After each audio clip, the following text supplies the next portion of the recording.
할렐루야. 5월 8일 가정의 달 두 번째 주일 어버이 주일 오후 예배를 우리 주님께 올려드리겠습니다. 우리 함께 기도드립니다. 참 좋으신 여호와 하나님 감사합니다. 주님의 크신 은혜와 사랑임을 우리가 잊지 않는 이 가정의 달, 특별히 두 번째 주일 어버이 주일을 맞이하게 됨을 감사합니다. 이 땅에 있는 혈육의 부모들에게 효하는 것이 우리 주님께서 기뻐하시는 귀한 은혜 중에 하나인 것을 우리가 알고, 또다시 우리가 이 어버이 주일을 맞이하여 살아계신 부모님께, 그리고 다시 한번 그분들을 향한 생각하는 마음, 그리고 효하는 마음, 여러 가지 많은 것들을 다시 한번 깊이 생각할 수 있는, 그래서 주님이 기뻐하는 뜻임을 알고 순종하여 나아갈 수 있도록 인도해 주시옵소서.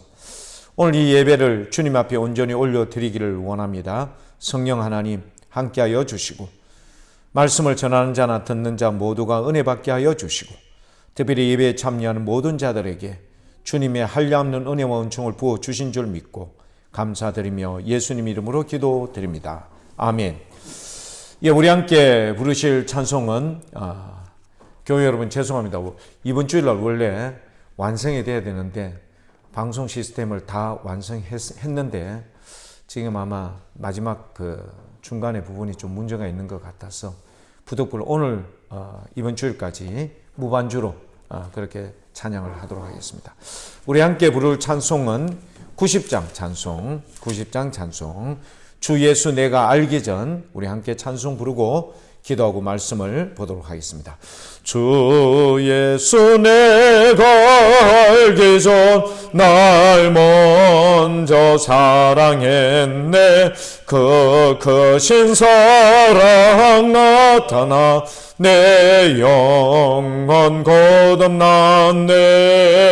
주 내 맘에 늘 계시고 나 주의 안에 있어 저 포도비의 유월 같으니 참 좋은 나의 친구.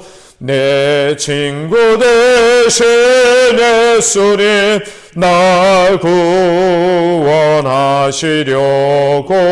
그 귀한 몸을 버리사 내 죄를 대속했네. 나 주님을 늘 믿으며 그 손을 의지하고 내 몸과 마음을 바쳐서 끝까지 충성하리. 내 진실하신 친구요 큰 은혜 내려주사 날 항상 보호하시고 내 방패 되옵소서. 그 풍성한 참 사랑을 네 능히 끊을 소냐. 날 구원하신 예수는 참 좋은 나의 친구. 기도하겠습니다. 아버지 하나님, 은혜와 사랑을 감사합니다. 우리 주님의 한량없는 은혜와 사랑, 그 기쁘신 뜻 가운데 우리를 이렇게 만세전에 택정하심에 따라 우리를 부르시고 우리를 주님의 거룩한 백성 삼아주심을 감사합니다. 2022년 5월 두 번째 가정의 달, 우리 어버이 주일을 맞이하게 됨을 감사합니다. 이 땅에 살아있는 동안 모든 혈육의 부모에게 마음과 정성을 다하는 마음으로 효를 다할 수 있도록, 특별히 아버지 하나님으로부터 받은 귀한 은혜, 사랑, 그 귀한 것을 잊지 않고 모든 부모님들에게 이렇게 귀하게, 그리고 사랑하는 마음으로, 그리고 효하는 마음으로 나아갈 수 있는 은혜를 부어주시기를 원하고 원합니다. 특별히 우리의 장수의 비결이 이 효를 하는 것에 연관이 깊이 있다는 사실을 우리가 꼭 기억하며, 우리 하나님의 주신 바 된 귀한 명령이며 우리 주님께서 우리가 어떻게 하는지 바라보는 귀한 근거이기도 합니다. 다시 한번 이날을 통하여 이 한 해 동안 우리가 살아생전에 어떠한 삶을 살아야 할지를 미리 알게 하여 주신 우리 주님, 어버이 주일을 맞이해서 또다시 우리의 생각과 마음이 오직 하나님의 기뻐하는 뜻대로 순종하는 삶 되어질 수 있도록 역사해 주옵소서. 오늘 말씀 듣기를 원합니다. 우리 주님, 우리가 이 말씀을 통하여 또다시 한 주 동안 우리 말씀을 통하여 세상의 상 가운데 이기며 특별히 세상의 유혹으로부터 이겨낼 수 있는 믿음의 근거가 그리고 믿음의 담대함을 얻는 우리 교우들 다 된 줄 믿습니다. 감사드리며 예수님 이름으로 기도드립니다. 아멘. 예, 우리 함께 보실 말씀 고린도전서 1장 18절에서 25절까지의 말씀입니다. 고린도전서 1장 18절에서 25절까지의 말씀을 다 같이 하셨으면 한 절씩 교독합니다. 십자가의 도가 멸망하는 자들에게는 미련한 것이요 구원을 받는 우리에게는 하나님의 능력이라. 기록된 바 내가 지혜 있는 자들의 지혜를 멸하고 총명한 자들의 총명을 폐하리라 하였으니. 지혜 있는 자가 어디에 있느냐? 선비가 어디에 있느냐? 이 세대의 변론가가 어디에 있느냐? 하나님께서 이 세상의 지혜를 미련하게 하신 것이 아니냐? 하나님의 지혜에 있어서는 이 세상이 자기 지혜로 하나님을 알지 못하므로 하나님께서 전도에 미련한 것으로 믿는 자들을 구원하시기를 기뻐하셨도다. 유대인은 표적을 구하고 헬라인은 지혜를 찾으나 우리는 십자가에 못 박힌 그리스도를 전하니 유대인에게는 거리끼는 것이요 이방인에게는 미련한 것이로되 오직 부르심을 받은 자들에게는 유대인이나 헬라인이나 그리스도는 하나님의 능력이요 하나님의 지혜니라. 우리 함께 읽겠습니다. 하나님의 어리석음이 사람보다 지혜롭고 하나님의 약하심이 사람보다 강하니라. 아멘. 십자가의 도라는 제목으로 말씀을 나누겠습니다. 교회 여러분 잘 알겠지만 요즘 많은 사람들이 좋아하는 단어 중에 하나가 행복입니다. 자, 행복지수라는 것이 있는데요. 이 행복지수라는 것은 그들이 여러 가지 많은 다양성을 통해서 그가 정말 이 시대에 살면서 행복한가 여부를 알게 하는 척도, 이것을 나누는 것을 행복지수라고 이야기합니다. 그런데 이 행복지수라는 것이 여러분 참 잘 살고 먹거리가 풍부하고 모든 조건과 환경이 유익하다 할지라도 이 사람이 반드시 행복하지 않다라는 것이 오늘날 여러 가지 통계적인 측면을 통해서 우리가 분명히 알 수 있습니다. 자, 가령 우리나라와 방글라데시는요, 이거는 국민 총소득, 그러니까 GNP, 이거는 비교 불가능입니다. 비교 불가능이고, 우리나라 가지고 있는 최고의 의료기술, 저쪽에 가지고 있는 거는 의학이나 의료, 이 모든 것들은 다 없는 겁니다. 자, 이런 여러 가지 측면을 보아서는 누가 봐도 대한민국과 방글라데시의 행복지수는 분명히 대한민국이 높을 것이라고 생각을 할지 모르지만, 그러나 놀랍게도요, 이 행복지수가 우리나라보다 훨씬 더 방글라데시가 행복지수가 훨씬 더 높다고 이야기합니다. 이유가 뭘까? 그곳에는요, 좋은 쇼핑 공간도 없어요. 교통 편의도 부족해요. 여러 가지 많은 통신, 여러 가지 많은 것들이 교육이나 할 것 없이 모든 것들이 우리보다 열악함에도 불구하고 그들이 가지고 있는 행복지수는 우리나라보다 훨씬 더 높다. 이유가 뭘까? 자, 맞아요. 우리나라 사람들은 모든 사람이 다, 심지어는 어린 초등학교 학생들, 유치원 아이들까지 핸드폰이 다 보급이 되어 있습니다. 집집마다 차량 많이 보유를 하고 있어요. 집에 옷을 보면요, 엄청나게 많은 옷들이 진열되어 있어요. 신발도 많고요. 그 다음에 몸이 아픈 것에 대비해서 많은 사람들이 보험도 좋고요. 의료기술, 이런 것을 우리가 혜택을 보고 있지 않습니까? 자, 그럼에도 이 모든 조건들을 다 가지고 있음에도 불구하고 왜 그렇게 행복지수가 떨어지는 걸까? 이렇게요, 부유한 가운데 많은 사람들은 고독감, 상실감, 열등감, 이루 말할 수 없다고 합니다. 이렇게나 좋은 조건, 환경을 가지고 있는데 사람들이 고독하다는 거예요. 그리고요, 이 많은 사람들 속에서도 열등의식 속에서 고통을 받고 있답니다. 아울러 사람의 존재가 여러분 많은 사람과 더불어 함께 있는, 더불어 살면서 있는 그런 행복감보다는 상실감이 더 크다고 합니다. 자, 이런 다양한 이런 요인들이 우리나라 사람들이 방글라데시에 비해서 행복 지수가 월등하게 떨어진다. 외관적으로 볼 때는 어느 누가 봐도 당연히 우리나라가 행복하리라고 생각을 했지만 그렇지 못하라는 것이 나온 겁니다. 무슨 이야기일까? 자, 교회 여러분, 오늘 본문 말씀 고린도전서 1장 18절에서 25절까지 말씀을 보시면요. 하나님의 지혜, 즉 하나님께서 이 땅에 있는 이 사람들을 다시 살려내시고자 선택하신 것이 예수 그리스도를 통한 십자가의 도 이거예요. 근데 알다시피 십자가라는 것은 가장 최악의 이 죄인들을 처형하는 방법 중에 하나가 십자가이거든요. 그런데 그곳에 달려 돌아가셨던 예수 그리스도 그분의 이 십자가의 도가 전 인류를 살려낼 수 있는 하나님의 지혜이다는 것을 오늘 다시 한번 말씀해 주고 있습니다. 자, 근데 오늘 말씀해 보시면 뭐라고 되어 있습니까? 유대인들은 표적을 구하고요, 헬라인들은 지혜를 구한다. 사람들은 그들이 가지고 있는 지적인 수순과 이성과 이 방법으로 모든 것을 창출하고 이런 것을 이끌어내며 그런 것을 확산시키고 부흥시키려고 하죠. 근데 오히려 하나님께서는 그들이 보기에는 너무너무 흉측하지 않습니까? 그리고 어느 누가 봐도 십자가에 달려 돌아가신 예수 그리스도로 인하여서 우리가 구원을 받는다. 여기에 대해서 유대인이나 헬라인 누구도 믿지 않는 이런 상황. 이게 연출이 되는 거예요.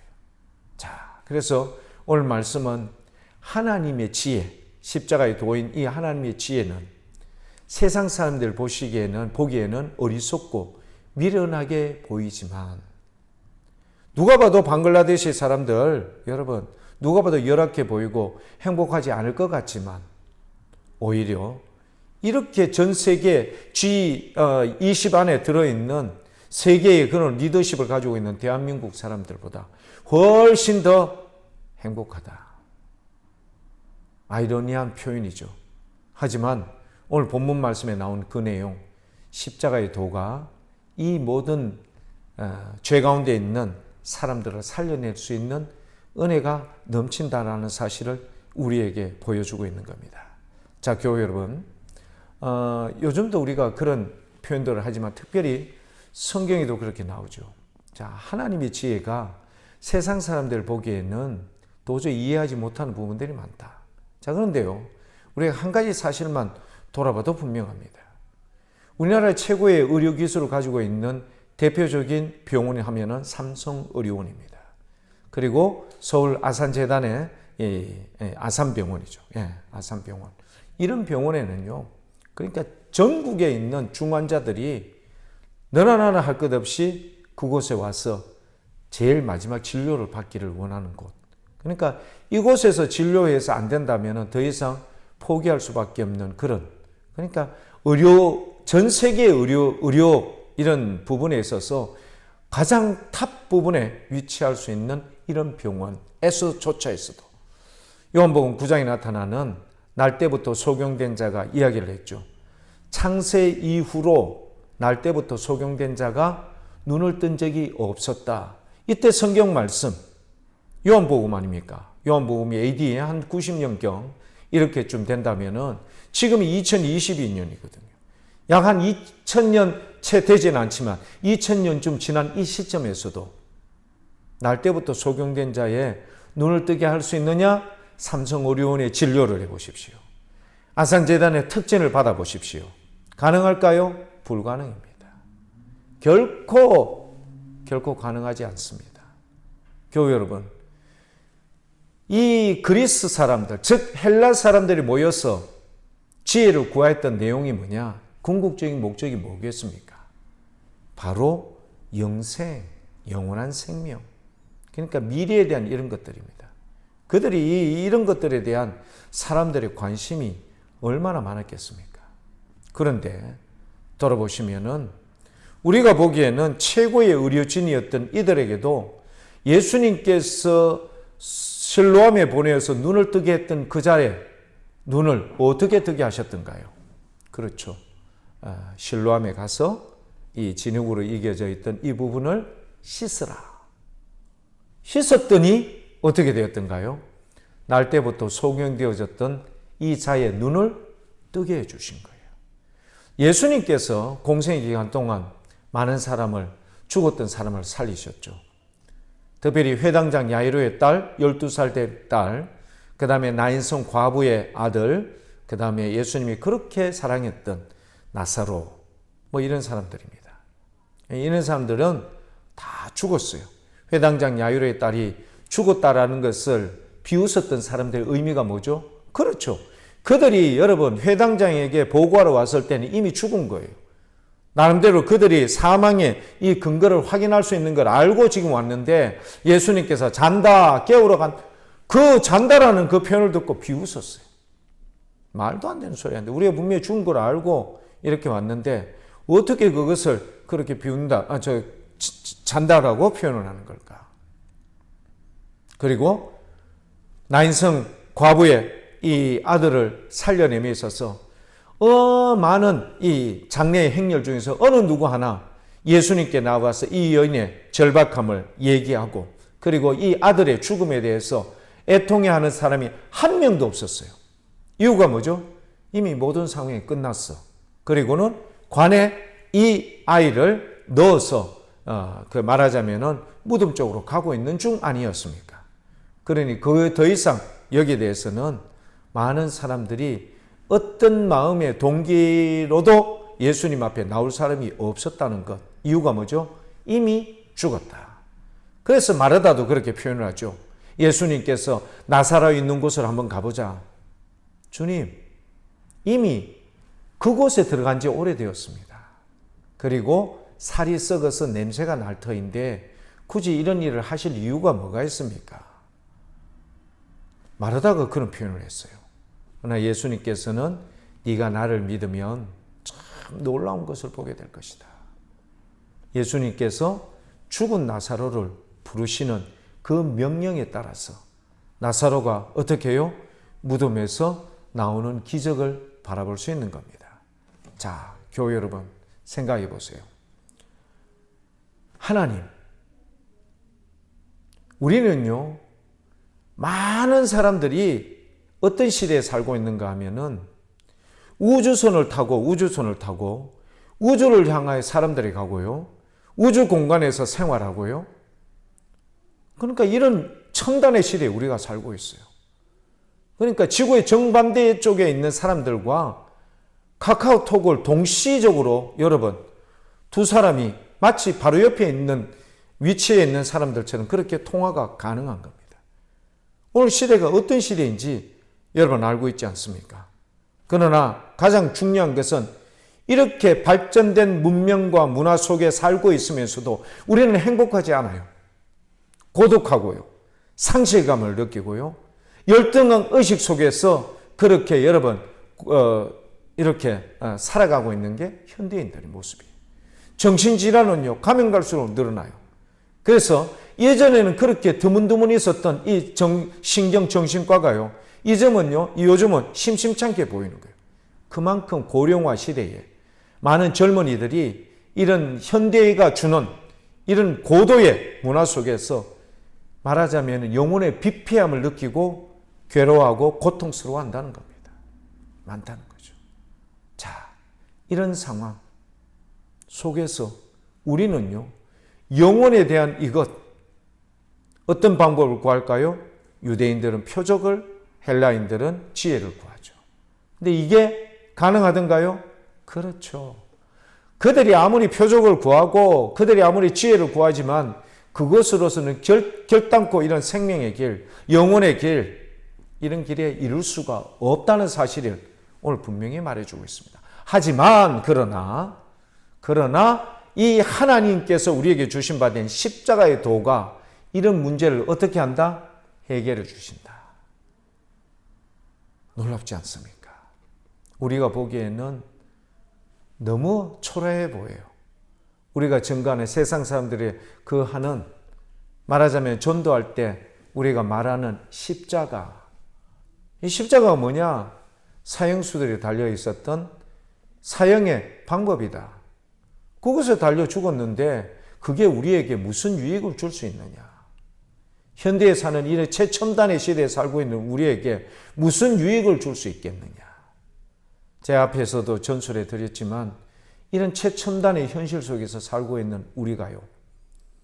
그토록 많은 정신질환을 앓고 있고 고독하고 상실하며 열등의식 속에서 고통스러워하고 있는 우리의 모습. 당연히 저녁에 자면 잠이 와야 되는데 잠이 오지 않습니다. 불멸의 밤을 보내는 경우들도 있는 분들이 있는 겁니다.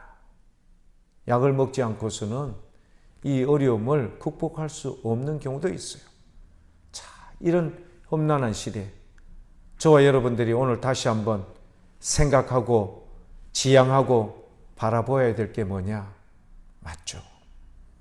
유대인들이 구하는 표적, 헬라인들이 구하는 지혜, 그러나 사람들이 가지고 있는 것으로는 하나님께 이룰 수 없고 하나님의 그것을 알 수가 없다. 오직 누구로요? 예수 그리스도를 통한 십자가의 도로만이 우리가 주님께서 주시는 이 영원한 세계, 그 나라에 이룰 수 있는 은혜를 우리에게 주신 바 되었다는 사실을 믿음으로 확신할 수 있길 축복합니다. 교회 여러분 아시죠? 십자가의 도는 유대인들이 헬라인들이 구하는 것과는 거리가 멉니다. 우리가 생각하기에도 부끄러운 부분이 많습니다. 그런데 최첨단 최고의 기술을 가지고 있어도 날 때부터 소경된 자를 눈을 뜨게 할 수 없고 죽은 자를 살려낼 수 없는 인간의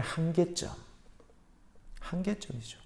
아무리 최고의 여러분 의료기술과 이런 것을 반복한다 해도 하나님께서 에덴 동산에 내렸던 그 법칙, 어떤 법칙일까요? 생명나무에 이를 수가 없어요. 왜?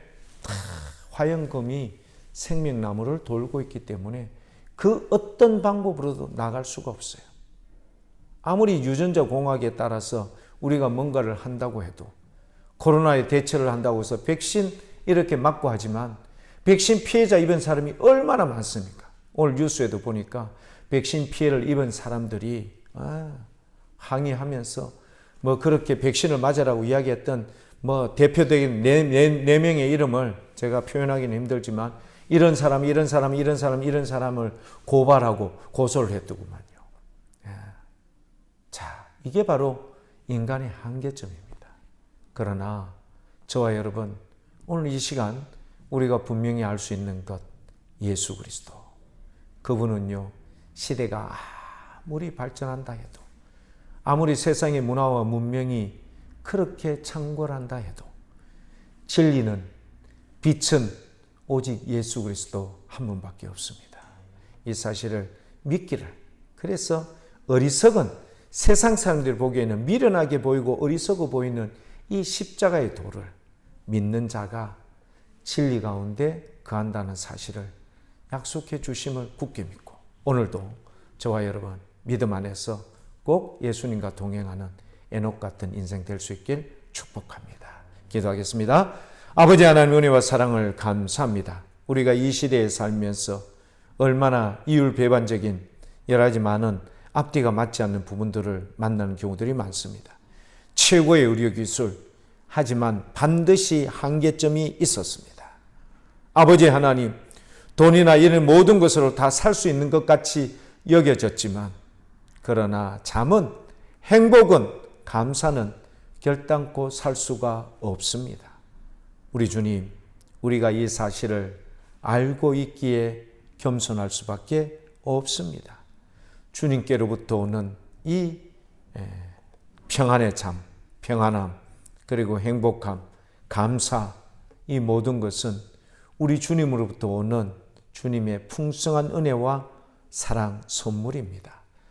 또다시 우리가 이 사실을 꼭 기억하고 이 시대에 살지라도 십자가의 도를 따라 믿음 생활 잘해 나가는 우리 믿음의 교우 여러분들 다 될 수 있도록 은혜를 베풀어 주옵소서.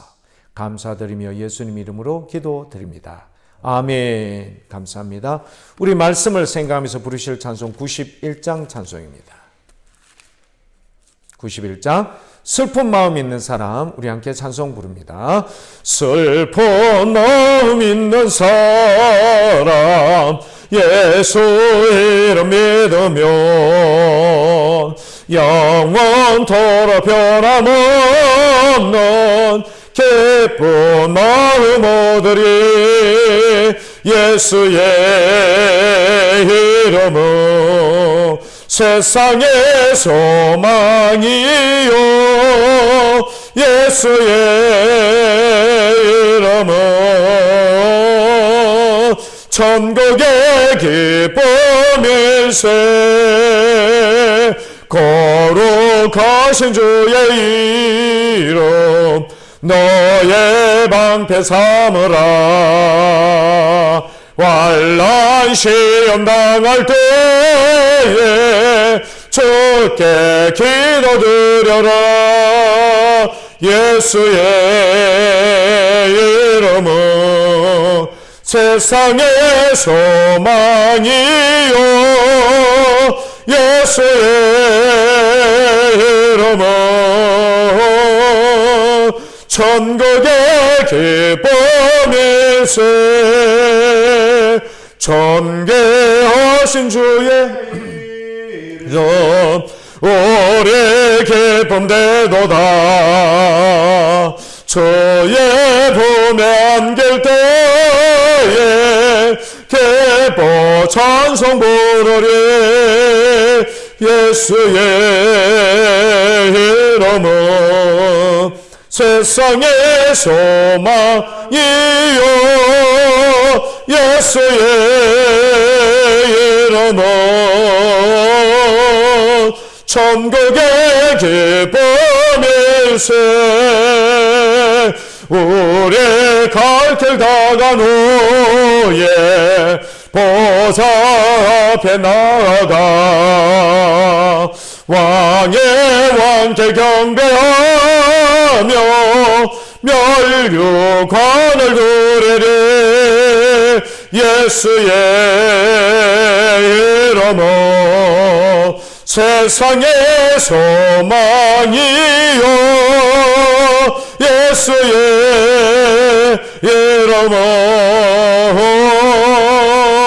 천국의 기쁨일세. 교회 여러분, 한 주 동안도 주 안에서 건강하시고요. 특별히 우리 함께 말씀을 잘 이렇게 묵상하여 주님의 은혜를 잊지 않고 주 안에서 신실한 믿음의 종들로 승리할 수 있길 축복합니다. 기도하겠습니다.